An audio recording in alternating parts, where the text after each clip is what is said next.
국회의원도 아니고 그렇다고 해서 대통령실에 실제 근무하는 사람도 아니에요.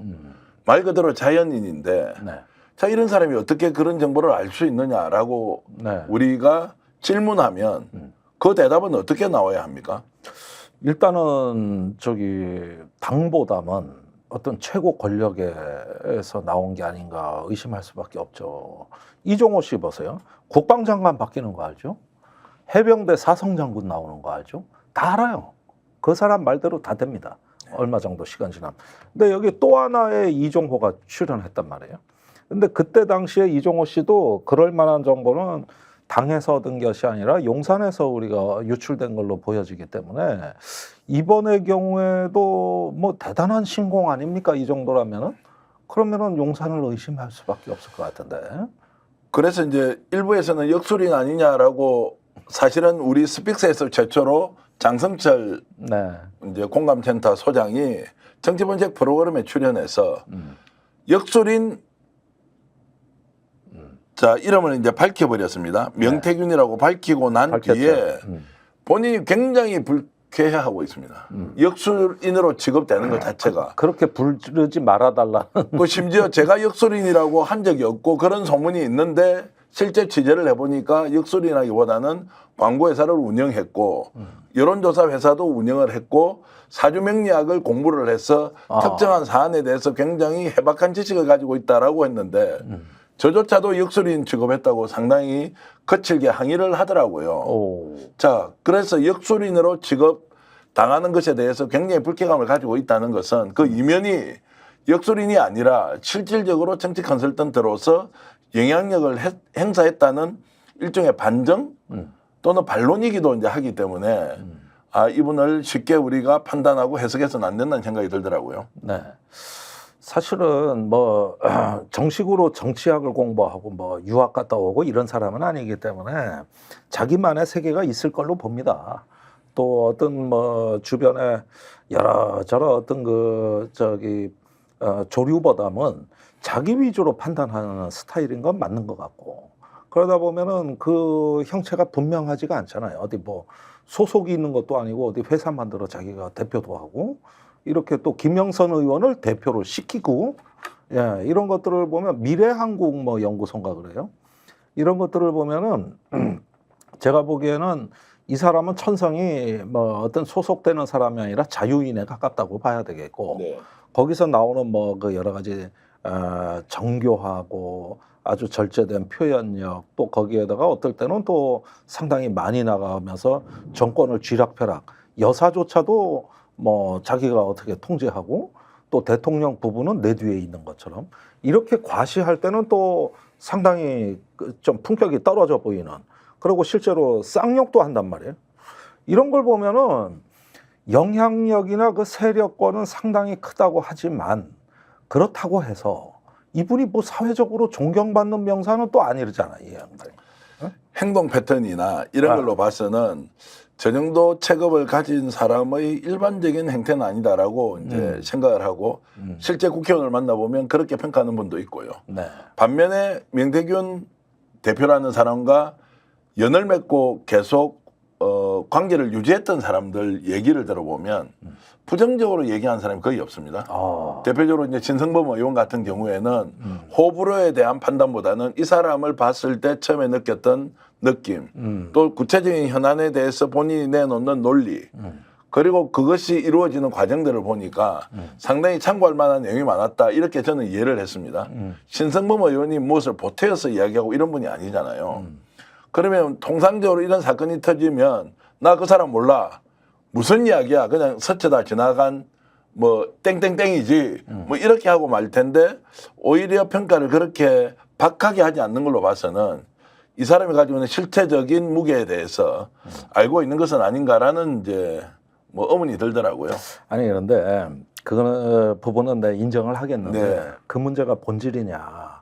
그 저기 원래 간신전을 보면 김영수 교수가 쓴 간신전을 네. 보면은 굉장히 어떤 저 프로 간신들의 경우에는 품격이 높고 영리하고 박식하고 이런 부분들이 굉장히 뛰어나요.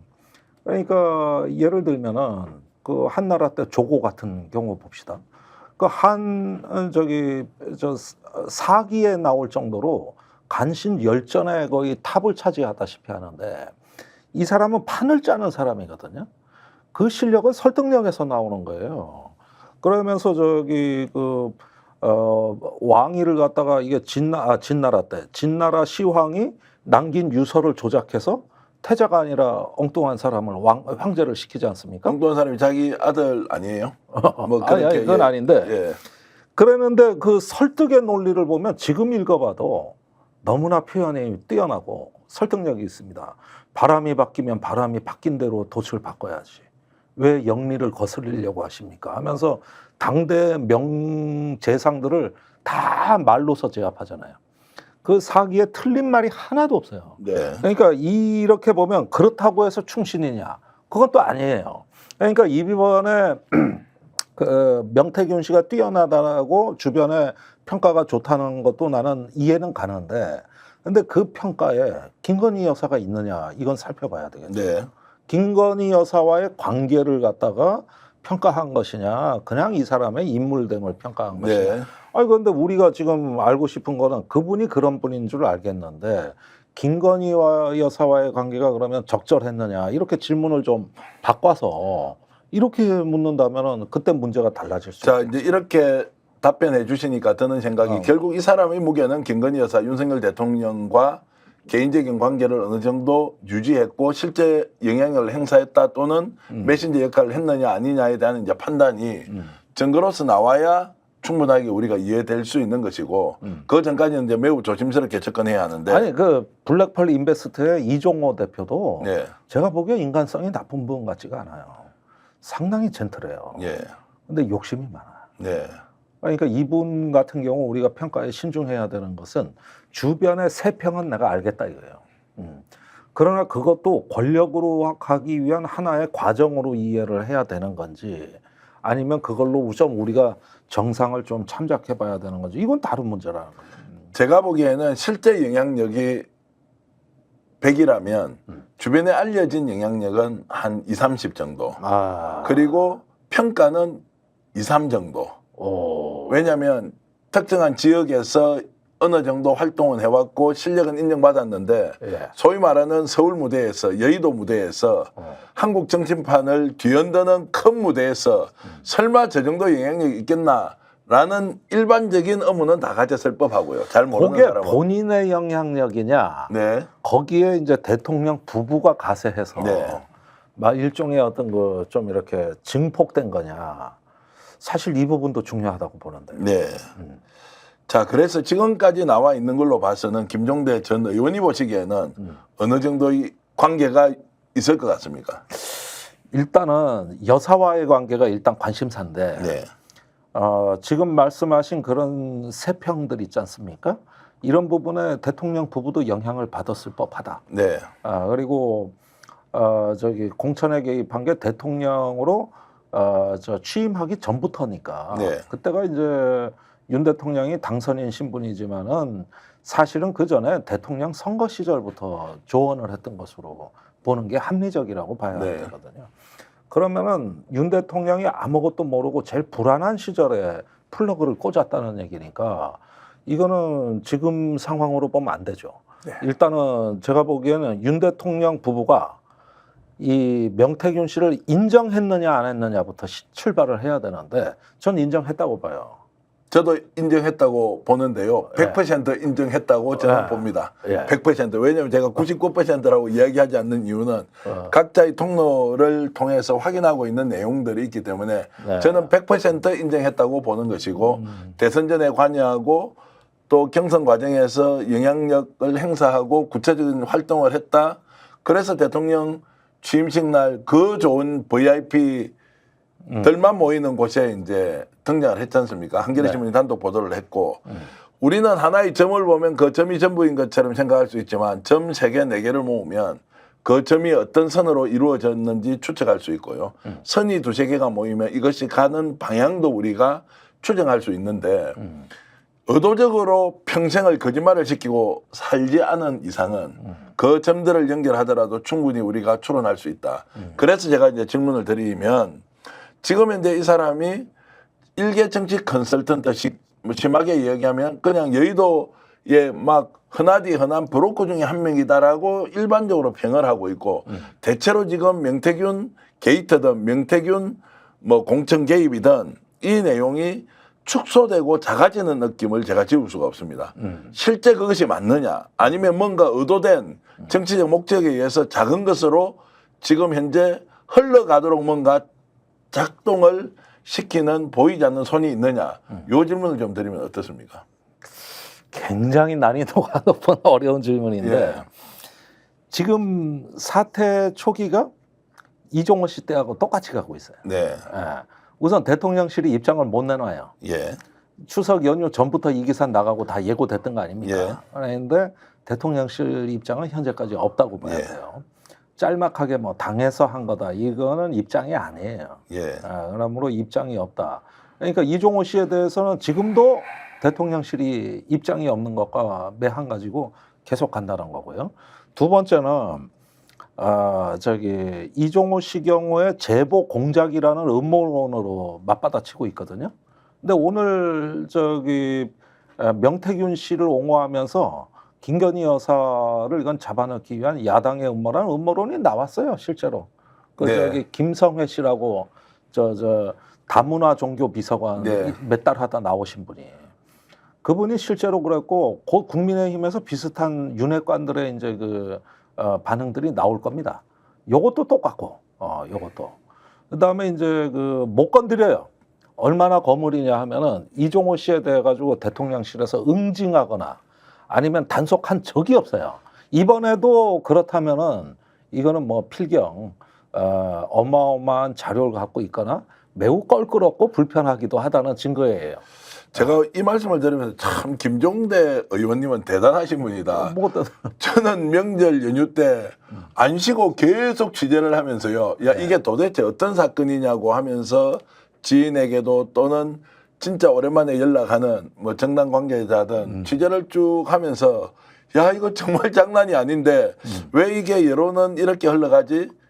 해퍼닝처럼. 그런데 이 몇 날 며칠의 노력을 불과 몇 분 사이에 딱 교통 연결해서 아니 몇 분 사이가 아니라 저도 막 통화하고 그 뉴스 토마토 나 오다가 토마토 김밥집에서 밥 먹었어. 일부러 이제 다 토마토로 보여요. 자 그래서 지금 현재는 이제 제보 공작이 민주당에서 제보 공작을 한 것이다는 것처럼 이제 일단 몰고 가지만 뻔해. 똑같아. 본질은 그게 아니다라는 거고. 자 그래서 지금 이제 이 사람은 명태균이라는 사람은 정보를 알고만 있었느냐? 이제 알았던 것은 사실이죠. 이걸 본인이 부인하지는 않지 않습니까? 그 내가 말했던 게 아니야 왜곡되어서 이런 건 아니니까 분명히 공천 발표가 되기 전에 이 팩트를 확인했단 말이에요 본인이. 그걸 이제 아는 사람한테 얘기를 했습니다. 또 그 아는 사람이 누군지도 제가 알고 있어요. 그런데 어쨌든 그 이야기를 했는데 그러면 정보는 알고 있었지 않습니까? 이것만 해도 대단한 거죠. 권력의 핵심부에 있었던 거 아닙니까? 대통령실 아니면 당대표? 아니면 공관위원장? 공관위원장 윤상현 의원이 이런 내용을 알고 있었는데 창원에 살고 있는 명태균과 연결했다? 이 말이 안 되지 않습니까? 이준석 당시 국민의힘 대표도 이 사람을 잘 알고 있었죠. 그런데 이 내용 정도를 주고받을 만큼 그런 관계였나? 이것도 상상이 잘 안 되죠. 그러면 이제 남아있는 분이 두 분이에요. 용산에 이름은 거론하면 요즘 위험하니까 이름은 거론하지 않겠습니다. 뭐 다 아시는데. 예. 자 그러면 이 정보를 알고 있었다는 것은 기정사실로 일단 해놓고요. 정보를 아는 것만 중요한 것이 아니라 그 정보가 생산되는데 이 사람이 개입했느냐 아니냐는 것은 아무도 지금 접근을 못하고 실제로 취재도 안 될 가능성이 높습니다. 종대행님 따라다니면서 제가 뭐 정보 알고 남한테 줄 수는 있잖아요. 그런데 이 정보를 생산하는 과정에 직접 개입했느냐 아니냐 이것이 오히려 더 중요한 문제일 수도 있다는 겁니다. 근데 요 경우에 이제 조금 한 가지 변수가 될 만한 거는 이런 문제로 우리가 조금 혼란스러워 할 때마다 맞장구 치는 사람이 하나씩 나오더라고. 예를 들면은 국민의힘의 김웅 전 의원 같은 경우 맞다. 김건희 여사 텔레그램 본 사람 많다. 그다음에 김영선 전 의원 건이 한 건이 아니다. 이 취지 아닙니까?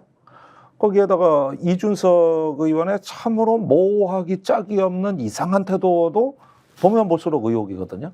일단 팩트는 다 부정하지 않아요. 저기 언론 보도를 다 그대로 하는데 해석만 다를 뿐인 건데 그렇다면은 이준석 의원 말고 천하람 의원 입장은 어떠냐? 이것도 좀 기다려봐야 될 거고 또 김종인 위원장은 시원하게 밝혀주셨어요. 맞다, 김영선 로비였다. 이러는데 김건희 여사와는 모르겠다. 이렇게 지금 입장들이 나오고 있고 그러다 보면은 이 건 같은 경우는 이종호 씨 경우와 달리 관련자들이 좀 많아 보입니다. 네. 굉장히 많아 보이고 그 다음에 김 여사의 그동안의 행적하고 좀 연결시켜 볼 필요가 있는데 올해 2월 26일 날 김해에서 컷오프 됐다는 거를 저 명태균 씨는 알았어요. 그런데 사흘 후에 이준석 개혁신당 거기 찾아가가지고 이제 공천거래 시도를 한 게 아닙니까? 네. 그 하동에 있는 칠보사에 가서 했더라고요. 그러니까 굉장히 행동이 빨라요. 그러니까 컷오프 되자마자 찾아간 거예요. 그러면서 텔레그램을 보여준 거란 말이죠. 근데 그 무렵이 어떤 시기냐면은 김건희 여사가 그 한동훈 비대위원장한테 문자 보낼 때입니다. 기억나실 네, 거예요. 그러니까 저기 사과하라면 내가 하겠다. 그러면서 한동훈이 자꾸 반응이 없으니까 저기 윤 대통령하고 자리 한번 가져라. 그러면서 굉장히 뭔가 이렇게 구슬리는 문자가 텔레그램을 통해 가지고 다량으로도 그 시기지. 네. 딱 그때가 이제 김해에서 사건이 벌어지던 그 무렵 아닙니까? 그리고 한동훈은 자기가 처음 생전해보지도 않은 공천권을 처음 행사해본 때고 그때 윤 대통령의 그 광주지검부터 있던 수사관을 비례대표에서 탈락시키던 그 무렵입니다. 네.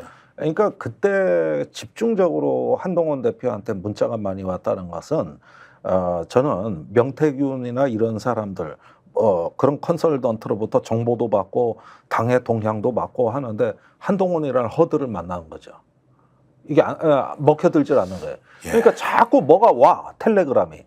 그렇다면은 저기 그 김해에서 김영선 의원 그 탈락하던 것도 이것도 따지고 보면은 한동훈 비대위원장의 어떤 결정 내지는 결재를 거친 거라고 봐야 되는 건데 이때 김건희 여사가 계속 문자를 그 전후에서 보냈다는 건 뭘 의미하겠냐 이게.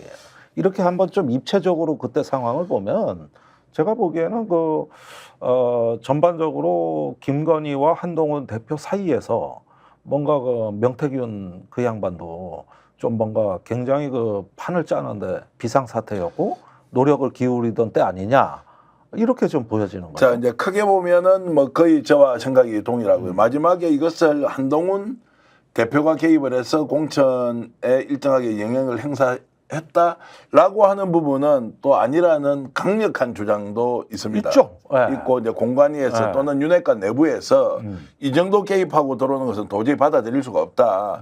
커팅해야 된다. 큰일 난다라고 하는 내부 반발도 있었기 때문에 이제 그것까지는 저희들이 여기에서 이제 뭔가 좀 확신을 갖고 말씀드리기는 어려운데 어쨌든 이번 사건이 이제 규정을 내야 되지 않습니까? 저희들이 이제 정의를 내린다, 데피니션 이런 말을 쓰기도 하는데 이 사건이 정말로 국정농단의 거대한 입구가 열린 거냐, 아니면 그냥 하나의 해퍼닝이 탁 돌출했는데 그것을 확인하는 수준이냐.